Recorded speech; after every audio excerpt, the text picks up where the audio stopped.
was born in Big Bend, Texas, November the 20, 1915.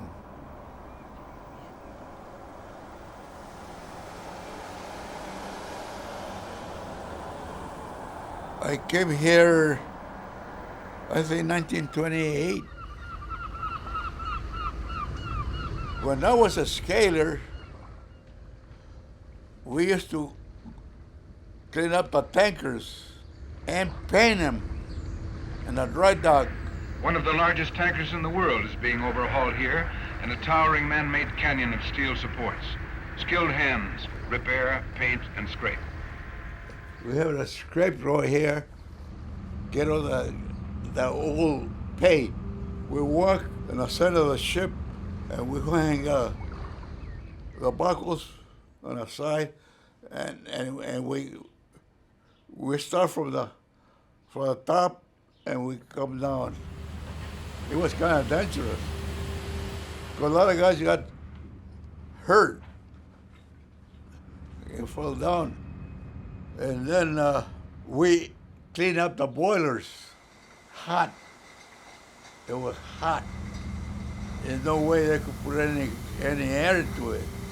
We put a mask, a rag or anything we could get so we wouldn't breathe the dust. But it's hot. It was hard because we had no choice but to work the way we did. When we became members of the first thing we did was demand safety. Oh God, it came a long way since 34 strike. It's uphill fight all the time. If you wanted to be for a strike, we would have got nothing. The companies will treat you like dirt. But when we got organized, we had a lot of power, lots of power.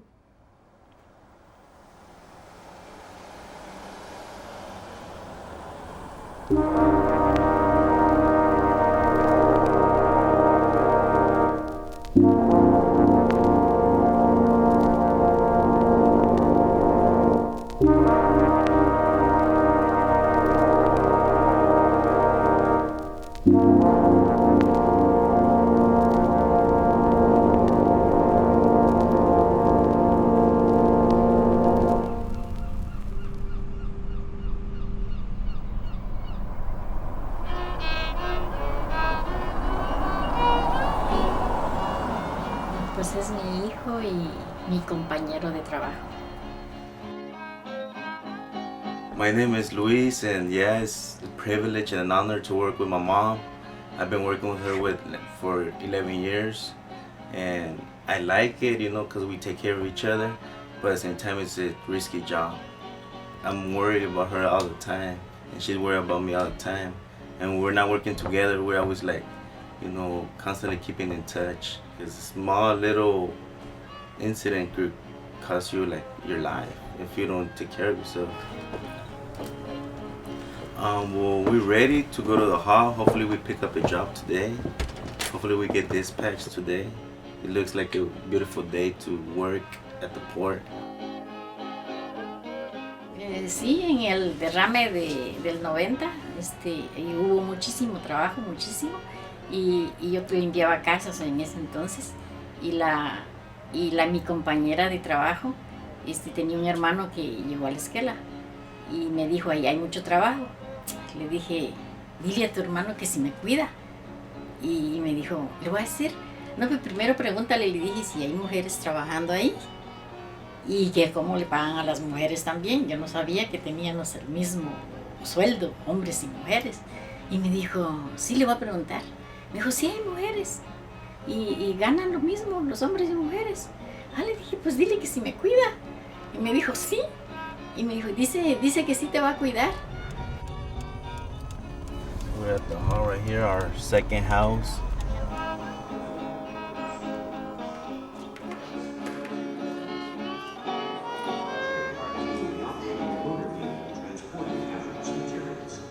Numbers.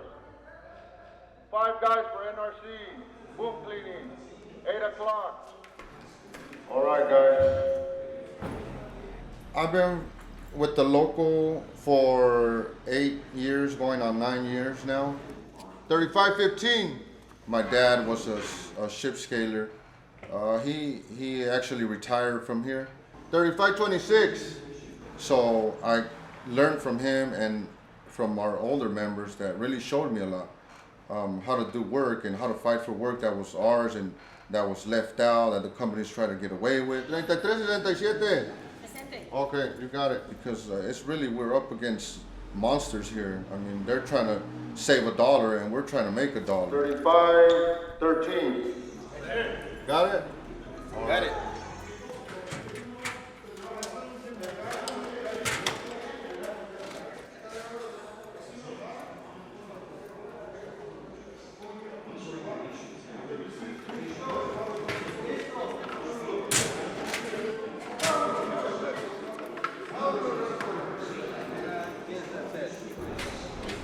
Local 56 has been around for over 80 years.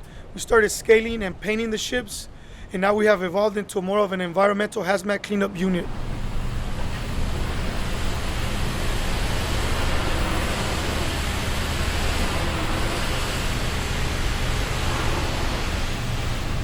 We're the ones in charge of putting protective boom around the spills, containing the spills down in the ships. If there's a spill on the ship, we get on the ships and clean them. If there's a spill in the water on the beach, we do that. So, you know, we could start from the basic principles of containing the spill all the way to after the spill is done, actually washing the boom and the materials that were used. We also clean barges and tanks. You will have times where you get contaminated even with the gear on because we're working with products that are so thick, you know, like crude oil and other materials that will go through the suits. And you could be called out for a job and then actually stay on that job for 2 or 3 days without being able to come and get extra clothes. You know, you heavily have your rest, but you need to be on that job because it's an emergency.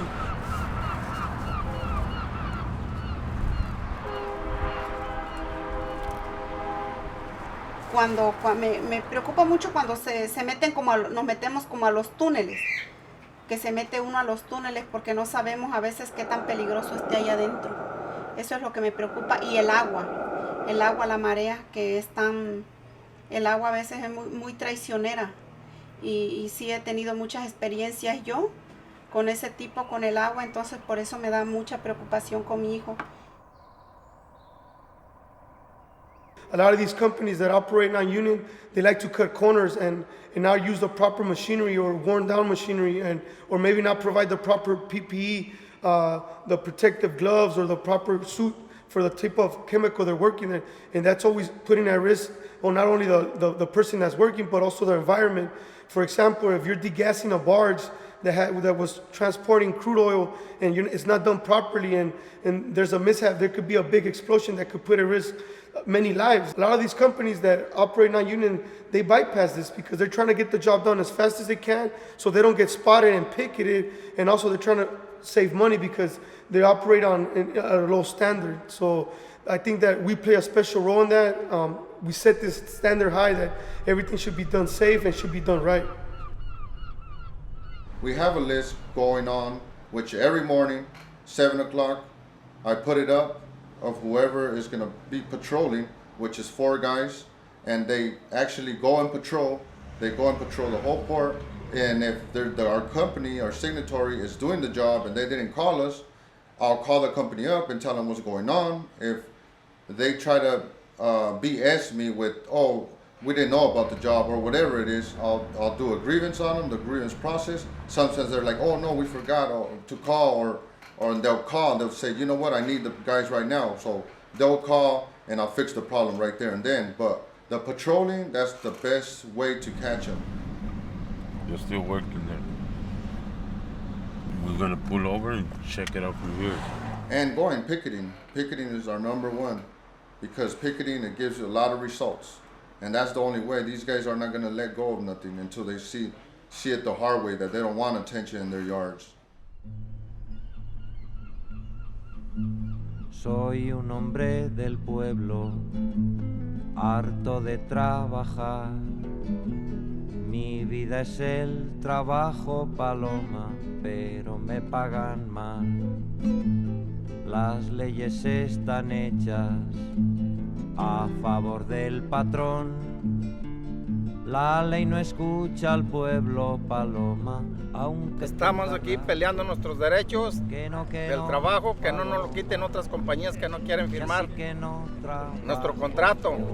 Es por lo que estamos aquí haciendo este Pique Night, porque necesitamos ganar nuestro trabajo para mantener a nuestros hijos, nuestra familia. ¿Qué vamos a comer si nos están quitando el trabajo que nos pertenece? De mis deberes hablan paloma. A la importancia por la cual las uniones deberíamos de pelear todos estos trabajos, porque se necesitan personas capacitadas, ya que estas compañías que están fuera de unión violan las reglas de OSHA, y estas compañías no les importan, los trabajadores les pagan lo que no es justo, y es un trabajo delicado que en un futuro, quieran o no, esto viene a tener consecuencias graves dentro de uno como ser humano. Entonces, si no se toman las regulaciones de OSHA, estas compañías van a seguir violando nuestros derechos y los derechos del ser humano. Cada vez que pedimos paloma, justicia y libertad. I feel that when you belong to the union, you're protected because you can speak up and fight for your dignity and for your respect. You know, if somebody's treating you unjust, you can say something about it, and you don't have to fear that, you know what, I'm gonna be out of a job tomorrow because I spoke out, because they're not bringing us water, they're not giving us masks, they're not giving us a proper PPE for the chemical that we're using. That's why we're out here in the struggle, picketing on these non-union companies to make them recognize that they have to respect the workers. Who are we? Local businessmen. Who are we? Local businessmen.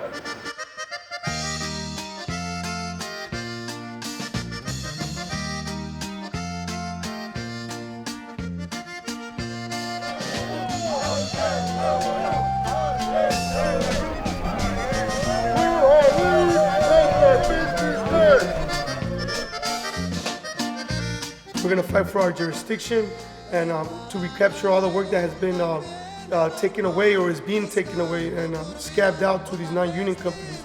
We work in a very dangerous environment all the time. You know, there's always chemicals there, and we have no medical insurance, no health insurance, no pension plan, and we need to have our future secured.